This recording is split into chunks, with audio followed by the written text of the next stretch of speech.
박주민 의원님의 질문 순서입니다. 후보자님, 네, 오늘 오전에 한덕수 총리 대통령 권한대행이 꽤 긴 입장문을 냈어요. 입장문을 내면서 뭐라고 얘기했냐면 헌법재판소 재판관 임명처럼 법리 해석과 정치적 견해가 충돌하는 현안을 현명하게 처리하기 위해서는 무엇보다 여야가 머리를 맞대야 합니다. 라고 얘기를 했고요.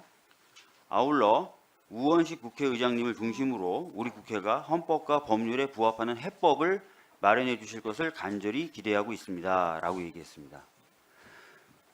진짜 지금 후보자를 포함한 헌법재판관 후보자들을 우리가 헌법재판관 후보로 국회에서 선출하는 것이 진짜 이 한덕수 권한대행 말대로 이 법리가 그렇게 충돌하고 하는 것인지 한번 제가 여쭤보고요. 어떤 방식을 더 취할 수 있는지 뭐 이런 것도 한번 여쭤보겠습니다. 네.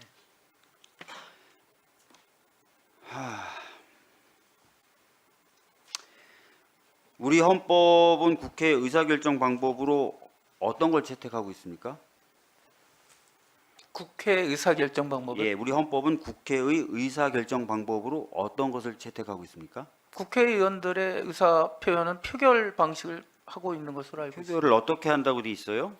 다수결의 원칙에 의해서 맞습니다. 정하도록 되어 예, 제가 있습니다. 헌법 들고 있고요. 네, 헌법 49조에는 헌법과 법률에 특별한 규정이 없는 한 제적의원 과반수의 출석과 출석의원 과반수의 찬성으로 의결한다. 다수결주의죠? 네, 이거 헌법 조문 제가 읽어드린 겁니다. 49조. 네. 예.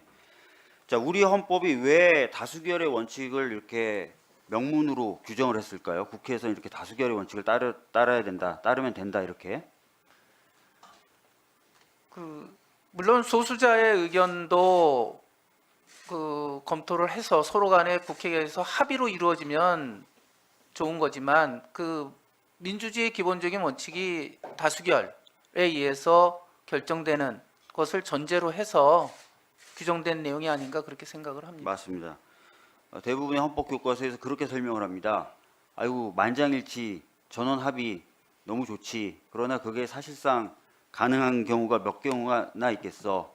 그래서 결국 토론이나 이런 것들을 거치지만 다수결로 결정을 하게 만들었다. 이렇게 지금 후보자님이 말씀하신 것처럼 설명이 돼 있어요. 맞겠죠, 그죠? 네, 뭐 원론적인 맞는 것 같습니다. 네.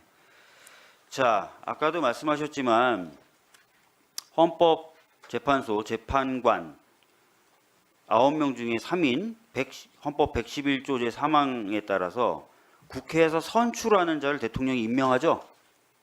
네, 그렇게 되어 있습니다. 그렇게 돼 있잖아요. 네, 국회에서 선출하는 방식 다수결이죠? 네, 맞죠? 네. 만장일치로 선출해야 됩니까? 300명 전원이 찬성표를 던져야만 선출되는 겁니까?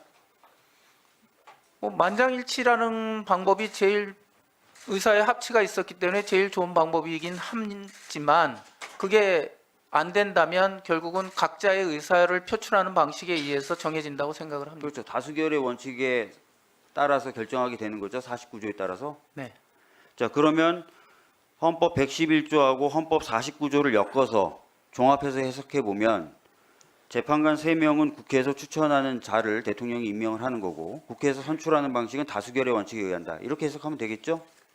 네, 해석 방식은 맞습니다. 맞죠? 무슨 방식이 맞아요. 예, 해석상 그렇게 해석이 되는 건 맞습니다. 네, 맞잖아요. 이견이 있을 수가 없죠. 헌법 조문을 그대로 제가 읽어드린 건데, 그죠? 네, 예.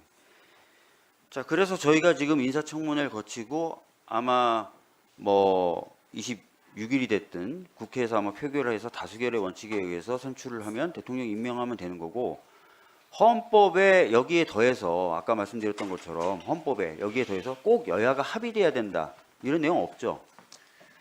규정은 없는데 아마 추가로 말씀드리면 권한대행께서는 여야 간의 정치적 합의를 원하시는 측면에서 말씀하신 게 아닌가 그러니까 그렇게 생각을 합니다. 헌법에 그런 조항 없죠?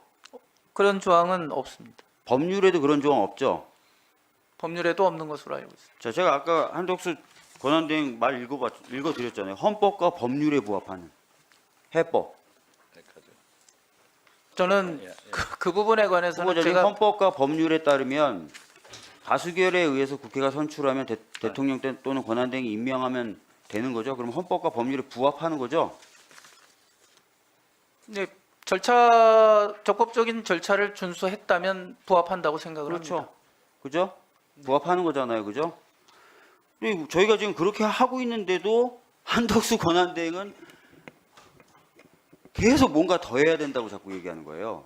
다시 말씀드리면 헌법에도 없고 법률에도 없는 소위 말하는 여야 합의, 만장일치를 갖고 오라는 겁니다. 자, 헌법과 법률에도 없는 여야 합의 만장일치를 자꾸 들이대면 어떤 문제가 생기냐면 아까 말씀드렸던 다수결 원칙이라는 것도 훼손되고 더 나아가서는 사실상 불가능하거나 어려운 경우에까지 여야 합의가 요구되면 국회 의사결정이 지연되거나 심지어는 국회의 권능이 손상됩니다. 국회가 정해진 원칙대로 뭔가 일을 할 수가 없게 돼버려요. 아까 민병덕 의원이 질의했죠. 여야 합의 안 된 법률안을 여야가 합의 안 했다고 거부할 수 있습니까?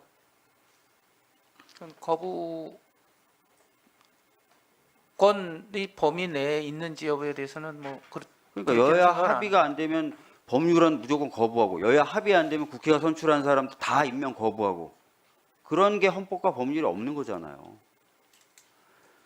자, 그래서 한덕수 총리가 오히려 헌법과 법률에 위배되게 국회의 권능을 제약하고 헌법과 법률에도 없는 요건을 추가로 자의적으로 요구하고 있는 겁니다. 이 상황은 오히려 한덕수 권한대행이 위헌적인 행위를 하고 있는 것이고 헌법에 규정되어 있는 다수결의 원칙, 국회가 선출하는 사람을 임명해야 된다는 대통령 또는 대통령 권한대행으로서의 책무 불이행에 해당된다고 저는 생각을 합니다. 자, 하나 PPT 좀 띄워주세요. 예. 2분 더 주세요. 2분 드리겠습니다. 자, 이렇게 헌법에서 정한 원칙, 법률에서 정한 원칙 무시하고 본인의 정치적 의사를 강요해서 국회가 제 기능을 하지 못하도록 만들고 헌정 질서를 훼손시키며 헌법기관의 결격을 치유하지 못하게 하는 행위에 대해서 저는 상당히 문제가 있다고 생각하고 그걸 떠나서 한덕수 총리가 총리로서 비상계엄, 위헌적 위법적 비상계엄 당시에 국무회의를 적극적으로 소집해 준다는 등 여러 이상한 행위들을 한 점이 있어요. 후보자님, 국무회의를 소집하는 권한 누가 갖고 있어요? 국무총리 대통령 대통령이 갖고 있죠. 네. 그 당시 비상계엄 당시 국무회의를 소집할 당시에 대통령 권한이 정지돼 있었습니까? 아닙니다. 근데 왜 국무총리가 나서서 국무회의를 소집했다고 하죠? 그 내용은 잘 모르겠습니다. 네, 그래서 여러 가지 저희들이 의심을 가지고 있고 잘못된 행위들을 했다고 생각하고 심지어 지금도 아까 말씀드렸던 대로 잘못된 행위를 하고 있어서 탄핵에 대한 논의가 진행되고 있는데 저희 국회 입법조사처에서는 총리이고 한덕수 총리가 현재 직위상으로는 총리이고 권한대행이긴 하지만 총리 시절의 잘못에 대해서 그것을 사유로 삼아서 탄핵하는 데는 150석이면 충분하다라는 의견을 냈고 거기에 대해서 이론이 없다라고 정리를 했습니다. 후보자가 알고 있기에 입법조사처가 이론이 없다고 하는데 이론이 있습니까? 국무총리 직무에 대해서는 이 헌법상 탄핵 요건은 맞는 것으로 보입니다. 그렇죠. 알겠습니다. 네, 박주민 의원님 수고하셨습니다. 후보자